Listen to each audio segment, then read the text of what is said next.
In this video, I show you how to make this mixed media landscape in your sketchbook.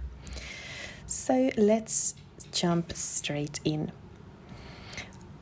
I was taking a walk the other day and really enjoying the fall scenery and the beautiful landscapes that I was able to see during the walk. It was such a wonderful, nice little afternoon out.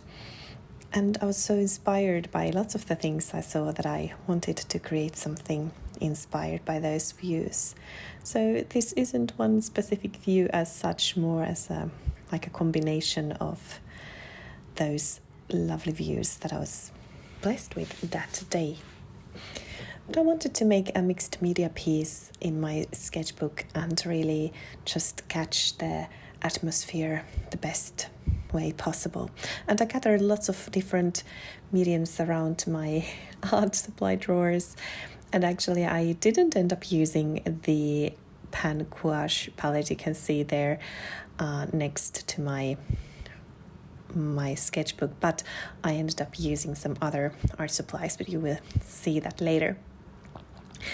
Anyway, I started with some pan pastels. So after I made a very kind of rough sketch of where I wanted to place everything, I added pan pastel on paper and on the pages, and I really just wanted to, block some colors and have some kind of larger color blocks. But I didn't use too much pan pastel in this one, just a little bit, so I could have some base layers, and then I could start building on top and around these layers. I also used some fixative to set the pan pastel layer before starting to use other mediums. So here it is, nothing is coming out, it's all fixed there, and now it's time then to start adding other layers and using other mediums to make it a true mixed media piece. I'm using here my Derwent Graphitint paint pan set, and this is one of my favorite sets. You can see it's been very much loved and used during the years, and I continue to really enjoy using it.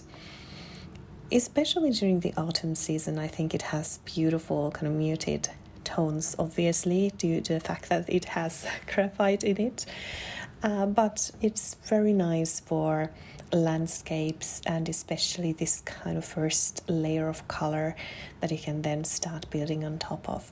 I also love to use it for line and wash techniques, and it's a very handy little palette to take with me whenever painting outdoors. So that's what I decided to use for this one. First I was thinking of using gouache, but then I was actually really inspired by different colors that I knew that I could get out of this palette by just using a few of the pans. So that's then what I decided to use.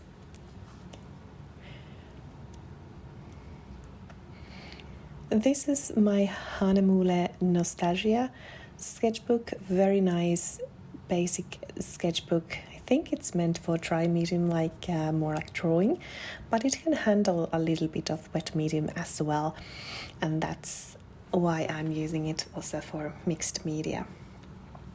And it has very nice smooth surface, which means that it's very nice to use, and it takes the colors in a beautiful way, and you can use lots of different mediums there, and it works really well. Let me know in the comments below if you are inspired by the season you are experiencing at the moment. I am so inspired by beautiful autumn scenery that I can see every day when I take my dog for a walk, and it is so much fun to see how nature is preparing for winter, and you can start to see those signs of the true autumn. So we have already lots of fallen leaves and a bit of autumnal stormy weather at times, and I'm really embracing it and finding the inspiration for my art.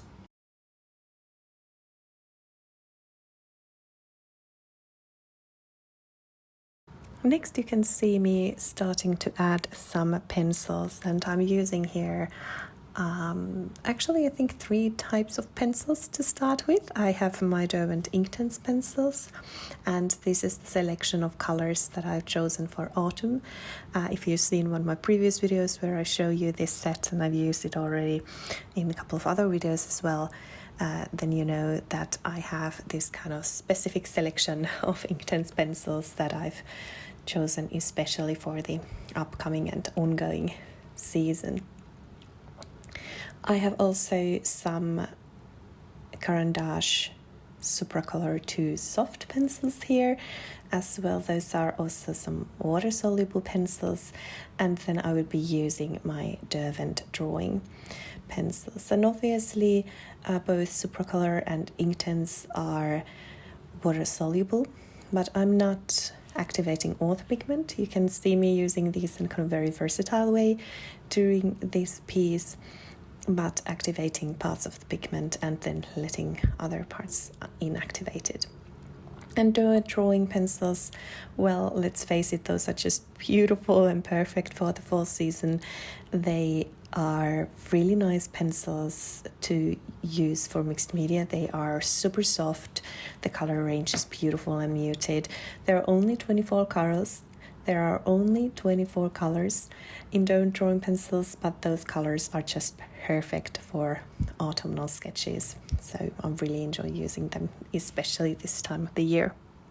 I will also, in the end of this video, use the Caran Neoart pastels or Neoart crayons, and I will use them for the final touches and details and shadows. So this was a true mixed media piece, which I enjoyed so much.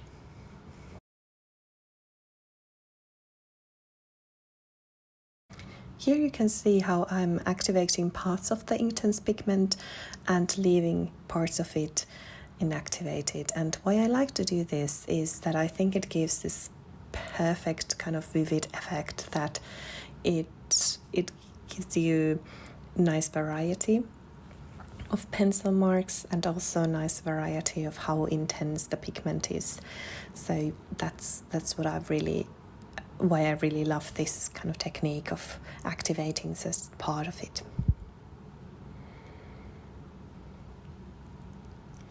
This was another rather quick sketch, and of course the pan pastel helps a lot to make those larger color blockings, and then when I used the Graphitint paint pans also that helped a lot to kind of block those larger areas, and then I could spend some time on details. But even on details you can see me working quite fast throughout the video. And this is, I believe, like 1.5 times the actual speed, but that tells you that the actual speed was also rather speedy. So I really wanted to make this a quick sketch and just enjoy the process and the flow without spending way too much time on details. And this is actually a nice thing to do at times. I recommend this, especially if you're someone who loves to work on your details and make a very detailed art and try to get everything just right. I encourage you to work a bit faster every now and then. I think it gives you a really nice kind of relaxing experience. And also when you're working a bit faster, you don't have that much control over your artwork, and it's good for your creativity, trust me. As someone who is a bit of a control freak who wants to make perfect artwork, and I wouldn't call myself a perfectionist, but I like details and I really enjoy spending time on my artwork.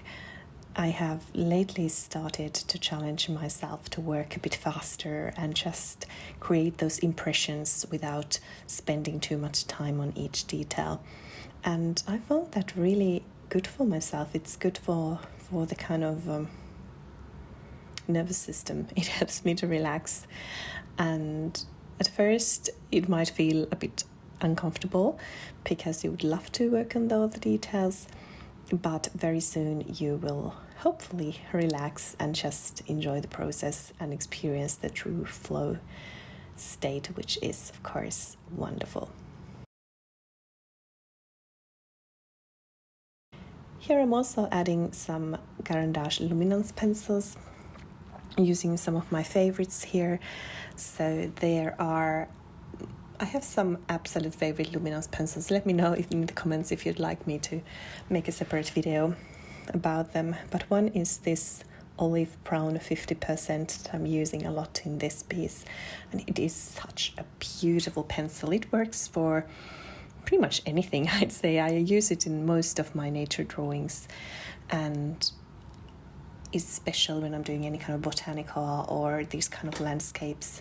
I really enjoy this pencil. I wanted to keep the overall atmosphere of this sketch a bit mysterious, so I wanted to give the impression that there is just something magical waiting on the other side of this small little bridge. Truth be told, that bridge actually does exist in a nearby wood, and on the other side there is a forest, and then when you cross that small bridge you come to this beautiful field. So that is actually a kind of magical transportation to a different kind of nature experience.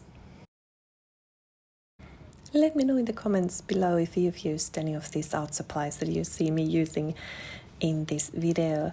I like to share a kind of good mix of art supplies that I really enjoy using, and here you can see that I have, as said, some of my favorite pencils, some of my favorite Inktense pencils and colored pencils, and also the Derwent Graphitint paint pans that I've really enjoyed for many years. But there are also some more new to me art supplies involved, like the Neoart pastels. I haven't used those that much yet, or the Supracolor watercolor pencils that you saw me testing out for the first time in one of my previous videos. And I like to kind of mix those trusted old best friends of art supplies with some kind of newer acquaintances and see how they work together.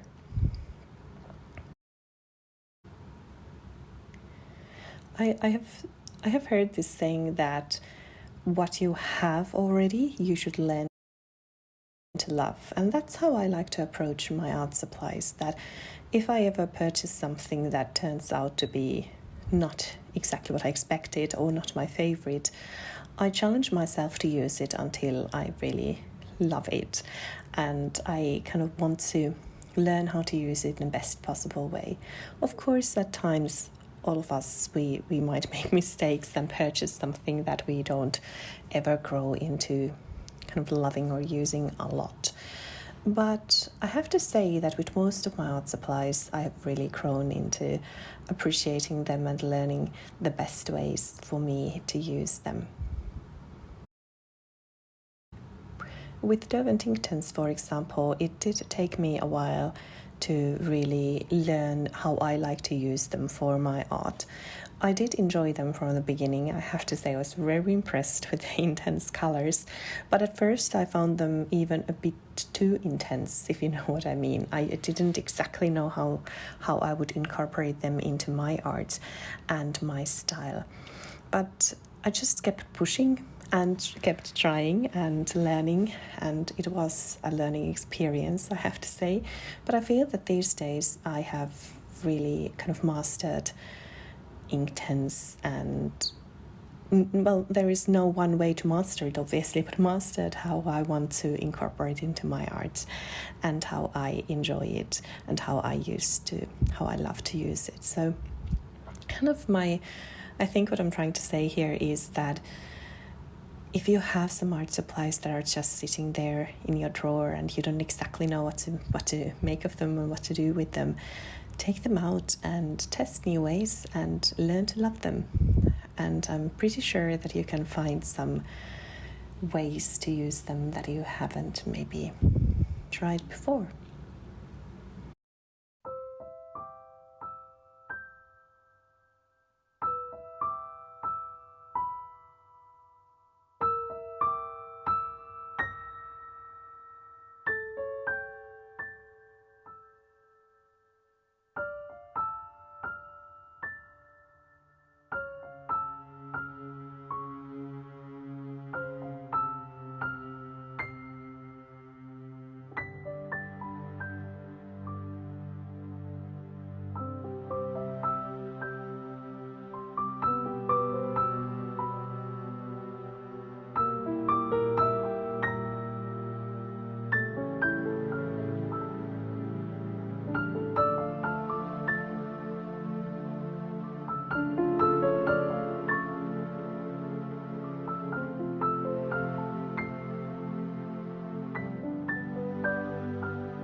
here you can see me using the Neoarts for this piece, and I just love how easily they glide on this smooth paper and what a beautiful kind of final layer they make, and they bring this intense color on top of what I already have on the paper. So they were really great for kind of adding that detailed levels.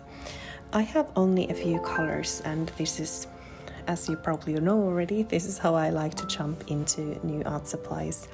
So I usually just, if they are available open stock, which luckily these are for me available open stock, I like to purchase just a few of the colors that I know I would be using the most or I would like to test, and then I will want to see if I enjoy them enough that I would build a more kind of broader selection of colors. And I have to say that with these Neoarts, I really enjoy them. I think they are wonderful. Maybe not to be used on their own. I don't maybe see myself using them that much for kind of that kind of artwork where I'd be using just these crayons. But for these mixed media pieces, I think they add a wonderful last layer. And here you can see the final art piece. This was such a fun little sketching session, and I hope you too enjoyed follow along. See you in my next video. Until then, have a wonderful art journey of your own.